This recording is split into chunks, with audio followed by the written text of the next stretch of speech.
मैंने गोबर देखा, मैंने बकरी की गिनती की, मैंने भैंस की गिनती की। अब संजोग से लोकसभा में आया हूं तो वो आंकड़े की गिनती करनी पड़ती है। Fiscal deficit, revenue deficit. अब मेरे जैसा आदमी उसमें उलझ जाता है कि बकरी गिनूं कि भैंस गिनूं कि डिफिसिट गिनूं। यहाँ आके डेफिसिट गिनो, वहाँ बाद में गिनो। और हम तो केवल वही खोजते हैं, जैसे युद्ध के बाद सीता माता के साथ युद्ध जीतने के बाद, लंका विजय के बाद, जब बानर भालू के बीच में मणि की माला वितरित की जा रही थी तो वो सब दाने को तोड़ तोड़ के बंदर देख रहे थे। सब हंस पड़े बड़े लोग कि आखिर बंदर बंदर तो है, ये माले क्यों तोड़ रहा है। पूछा कि तुम इस दाने को क्यों तोड़ रहे हो, तो कहा मैं इस हर दाने में सीताराम की मूर्ति देखना चाहता हूं, और जिस दाने में सीताराम की मूर्ति नहीं हो मेरे लिए निरर्थक है। तो मैं तो बजट के हर पन्ना को पढ़ता हूं तो देखता हूं इसमें किसान कहाँ है, इसमें मजदूर कहाँ है, इसमें गांव कहाँ है, इसमें हमारे गाय भैंस के चारा दाना का कुछ है कि नहीं है, इसमें मेरे गांव की जो गरीब औरतें हैं जो खेत में काम करती हैं, पसीना बहाती हैं, मिट्टी पानी में सड़ती हैं, उनके शरीर से बदबू निकलता है। जीवन में कभी एक बार भी उनको लक्स और कौन रेक्सोना साबुन, कौन ये लिपस्टिक पाउडर, ये छूने का देखने का अवसर नहीं मिलता है।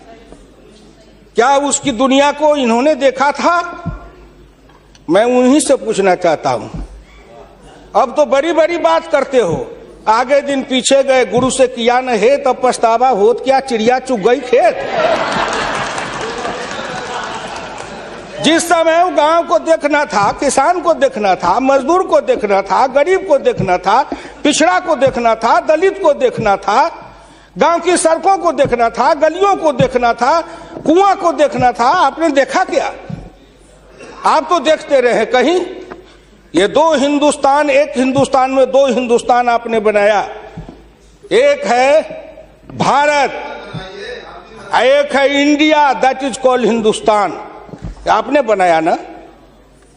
मैं आज भी कहता हूं, अगर मेरे गांव के किसी को उठावे, आंख में पट्टी बांध दे, हिंदुस्तान के कहीं भी, उड़ीसा हो, बंगाल हो, कहीं हो, किसान को लावे, गांव में आंख पर पट्टी बांध दे और एक बार इंडिया गेट पर उसकी आंख को खोल दे, उसको लगेगा कि हम स्वर्ग में चले आए, कि बैकुंठ में चले आए, कि इंद्रपुरी चले आए।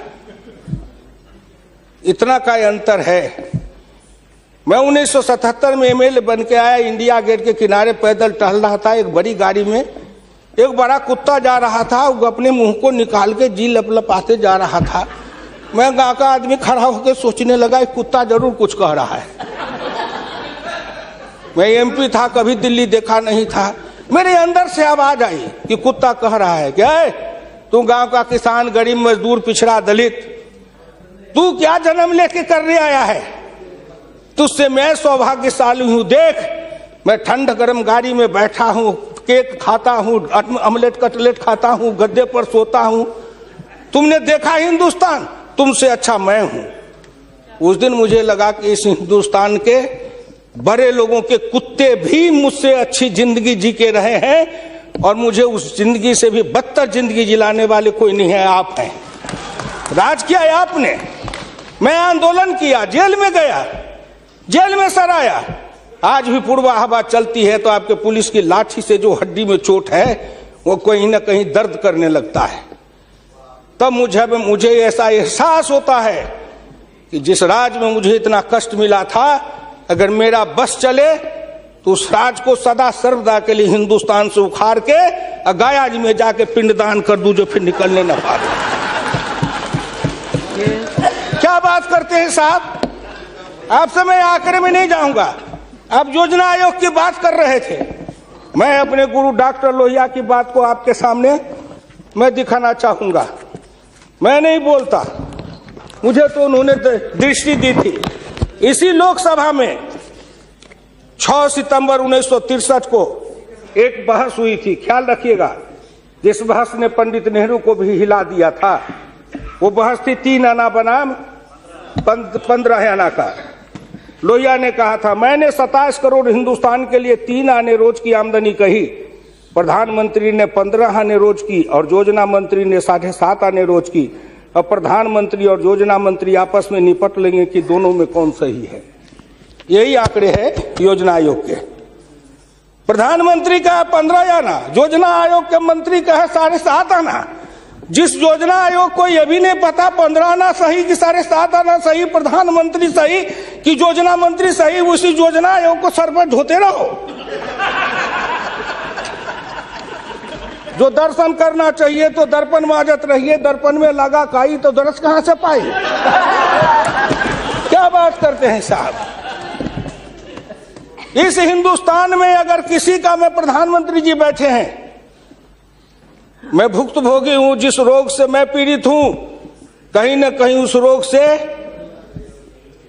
आप भी पीड़ित हैं। बीरप्पा मोइली जी, आप भी पिछड़े वर्ग से हैं, मैं भी पिछड़े वर्ग से हूं। का दुख जाने दुखिया की, का दुख जाने दुखिया माए, जाके पैर न फटे बीमारी, सोका जाने पीर पराई। आपके मल्लिकार्जुन जी भी उसी दलित समाज से हैं। आपने सामाजिक पीड़ा को झेला नहीं है, भोगा नहीं है। इस हिंदुस्तान में अगर सबसे बड़ा कारण और सबसे बड़ी चीज अगर रही है सनातन काल से, तो वह हिंदुस्तान की जाति प्रथा। उस जाति प्रथा के कारण क्या क्या नहीं भोगा हमने और क्या नहीं भोगते हैं। अभी अभी चुनाव हो रहा था, श्री नरेंद्र मोदी जी के लिए कोई कह रहा था, मेरे ऑफिस के आगे चाय की दुकान खुलवा देते हैं, फुटपाथ पर जाओ चाय की दुकान के लिए दुकान दे देते हैं, और कुछ कहने के लिए नहीं मिलता है लोगों को। नहीं मिलता है क्या? क्यों उपहास करते हो? मैं लोकसभा में हूं, अगर कोई कहे, शरद यादव गए थे चुनाव लड़ने के लिए अमेठी में, लोकदल से नारा लगा था, शरद यादव वापस जाओ, लाठी लेके भैंस चराओ। कर्पूरी ठाकुर जैसा नाई का बेटा गरीब, जिसके नेतृत्व में बिहार में इतना परिवर्तन किया, वो बिहार का मुख्यमंत्री बना, 27% आरक्षण दिया, हाई स्कूल तक फीस माफ किया, मिडिल स्कूल तक फीस माफ किया, 5 एकड़ से मलगुजारी माफ किया। और कर्पूरी ठाकुर के लिए नारा लगा था, कर्पूरी ठाकुर दिल्ली जाओ, छुड़ा लेके सैलून खोलो। क्या क्या नहीं सहा हूं, क्या क्या नहीं देखा हूं, इसलिए दिल के अंदर वो दर्द और पीड़ा है। क्या फिर कहीं ना कहीं मुझे यह भी लगता है, क्या हिंदुस्तान के पिछड़े और दलित समाज के लोगों ने अपराध किया था कि उसमें जन्म लिया? किसी ने भगवान के यहां दरखास्त दिया था कि मुझको तेली बना दो, मुझको लोहार बना दो, मुझको कुर्मी बना दो, मुझको कहार बना दो, मुझको अहिर बना दो, मुझको कलवार बना दो? कोई दरखास्त देके तो नहीं आया। आज वित्त मंत्री जी को धन्यवाद दूंगा, प्रधानमंत्री को, कि उन्होंने बजट में कुछ ऐसी योजनाएं बनाई है जिससे हिंदुस्तान के जाति प्रथा के बंधन को ढीला करने का अवसर मिलेगा।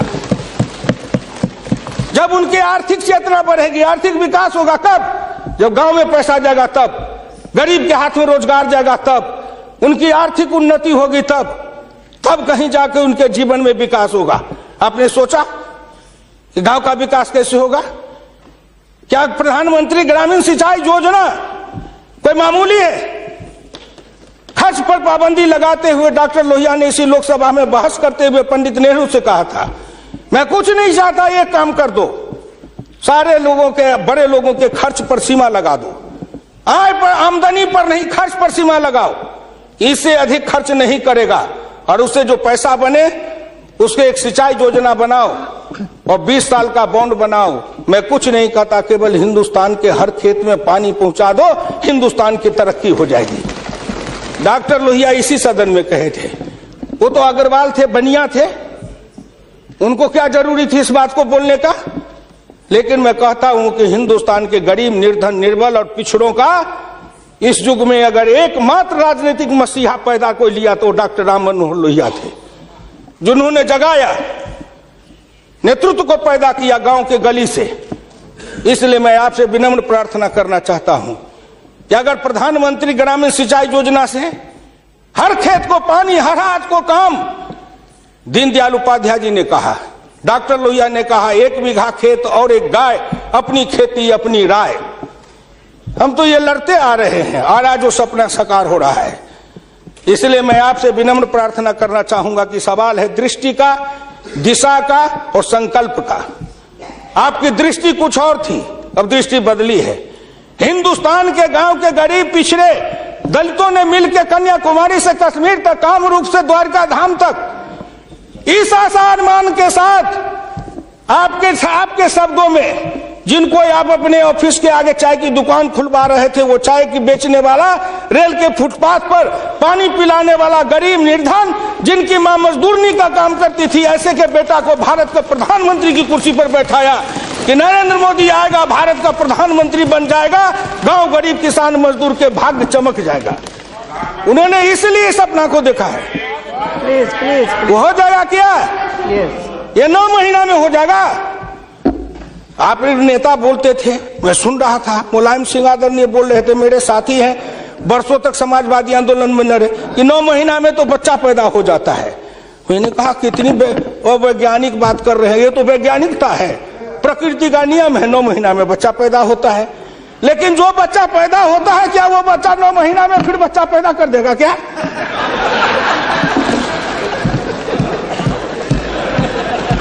कितनी आप वैज्ञानिक बात बोल रहे हो?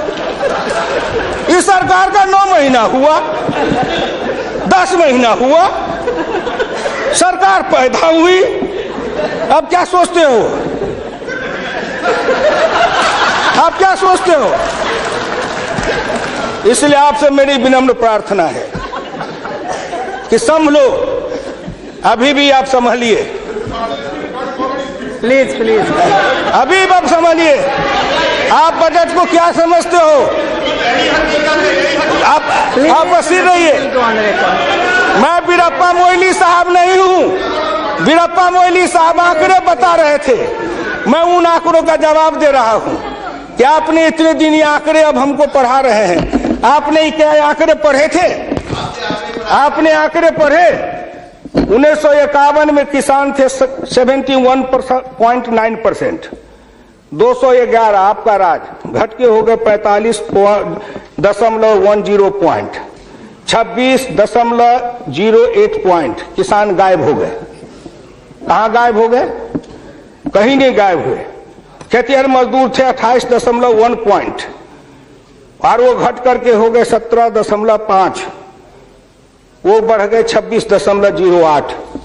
अध्यक्ष महोदय, जितना किसान गमा उतना खेतिहर मजदूर बनाया। ये आंकड़े नहीं है क्या? ये सच है कि नहीं? तो आप बजट बनाते रहो। बड़े बड़े अर्थशास्त्री आए, एक विद्वान आए अर्थशास्त्र के, कहां से? वो हार्वर्ड वाले। हमको कहा गए हार्वर्ड, हमने कहा इस देश को कर देगा हार्वर्ड, हार्वर्ड वाला हार्वर्ड करेगा। हिंदुस्तानी अर्थशास्त्री चाहिए, अरुण जेटली के जैसे। और ये कहां गए? बोलिए। अगर ये चौधरी चरण सिंह हिंदुस्तान के जितने कृषि अर्थ ग्रामीण अर्थशास्त्री हुए, जेसी कुमारप्पा से लेकर चौधरी चरण सिंह तक, सबने एक ही बात कहा, खेती पर से जो जो भार घटेगा त्यों तो गांव की उन्नति होगी, किसान खुशहाल होगा। खेती पर से भार को कम करो। आपने कम किया, लेकिन हमको बनाया क्या? ऑफिसर बनाते, नौकरी देते, उद्योग लगाते, हाथ में काम देते, साइकिल देते, मोटरसाइकिल पर चढ़वाते, तब न समझते। हम किसान थे, हमको मजदूर बना दिया, झुकी झोपड़ी में डाल दिया, गंदी जिंदगी, कीड़े की जिंदगी जीने के लिए हमको रख दिया। जो गांव में बसने वाले थे वो 82.7 थे, और घट के हो गए 68.08। 14% गांव के लोग गायब हो गए। कहां गायब हो गए? गायब होके कहां गए? आपके यहाँ दिल्ली में फुटपाथ पर सोते हैं, पेड़ के नीचे सोते हैं, पेड़ के नीचे जन्मते हैं, बलते हैं, बढ़ते हैं, पेड़ के नीचे शादी करते हैं, हनीमून मनाते हैं, वहीं फिर बच्चा पैदा करते हैं, फिर पेड़ के नीचे ही अपना परिवार बसाते हैं। हमारे बच्चे को लाया, हाथ में रिक्शा थमाया, ठेला थमाया, फुटपाथ पर काम करवाया, गरीबी से मजदूर किया, कुत्ते के जैसे जिंदगी जीने के हमको मजबूर कर दिया। और ऊपर से आप बताते हैं कि हम अब तुम्हारे लिए क्या दे दिया? फूड सिक्योरिटी दे दिया। फूड सिक्योरिटी, दाना उपजावे, धान उपजावे हम, गेहूं उपजावे हम, अनाज उपजावे हम, मेहनत करे हमको बस समझते हैं आप भिखमंगा। फूड सिक्योरिटी, हर आदमी पर 1 किलो चावल और 3 किलो गेहूं देंगे। आप बड़े बड़े बड़े बजट वाले और शास्त्री वाले हैं, महीना में 1 किलो चावल खा के रहो, एक आदमी 3 किलो गेहूं खा के रहो। ये गरीबी का उपहास है, हमारी निर्धनता और गरीबी का उपहास है। आओ आओ, 1 किलो चावल देते हैं, 1 महीना में खाओ। महीना में 26 रुपया, जिसकी रोज की आमदनी आप कहते हो गरीबी रेखा के नीचे है, और चावल गेहूं बांटेंगे 70% को। क्या आंकड़ा है आपका? यही बजट बनाते थे ना, मैं उसी को कहता हूं, यही आपका आंकड़ा। गरीबी चावल गेहूं खाए 70-80%, हमको कहो गरीबी की रेखा के नीचे है 26%। कबीरा बाँचे आखिन लेखा, पंडित बाँचे पोथिन लेखा। हम तो आंख से जो देखते हैं वो बोल रहे हैं।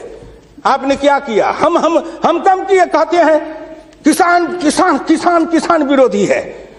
हिंदुस्तान में 90-91 में 185.2 मिलियन हेक्टेयर खेती की जमीन थी, और आपके राज्य में 2011-12 में 182 मिलियन हेक्टेयर हो गई। ये जमीन कहां गई? हम खा गए? हमारे गांव के लोग खा गए? कौन खा गए?